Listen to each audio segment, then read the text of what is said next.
रक्तदान हेउछि महत्वदान। ଏହି ଉକ୍ତିରେ ଅନୁପ୍ରାଣିତ ହୋଇ କମଳା ସାହିତ୍ୟ ପ୍ରକାଶନୀ ଅନୁଷ୍ଠାନ ମାଷ୍ଟରପଡ଼ା ଫୁଲବାଣୀ ତରଫରୁ ସ୍ୱେଚ୍ଛାକୃତ ରକ୍ତଦାନ ଶିବିର ଅନୁଷ୍ଠିତ ହୋଇଯାଇଛି। ଅତିରିକ୍ତ ଜିଲ୍ଲାପାଳ ଶ୍ରୀଯୁକ୍ତ କୁଶଳ କୁମାର ନାୟକ ଓ ଶିଳ୍ପ ତାଲିମ ଅନୁଷ୍ଠାନର ଅଧ୍ୟକ୍ଷ ଶ୍ରୀଯୁକ୍ତ ପ୍ରକାଶ ରଞ୍ଜନ ସୋରେନ ଏହି ଶିବିରକୁ ଉଦ୍ଘାଟନ କରିଥିଲେ।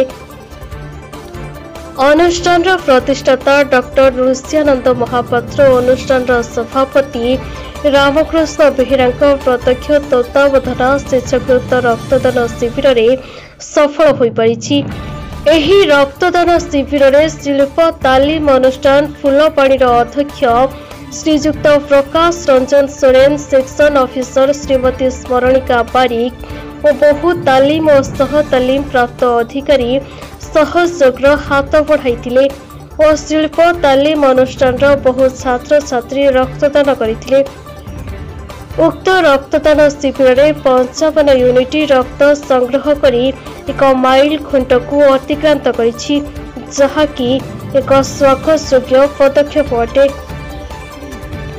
କନ୍ଧମାଳରୁ ଜୟଲକ୍ଷ୍ମୀ ମହାପାତ୍ରଙ୍କ ରିପୋର୍ଟ, ରିପବ୍ଲିକ ଓଡ଼ିଶା।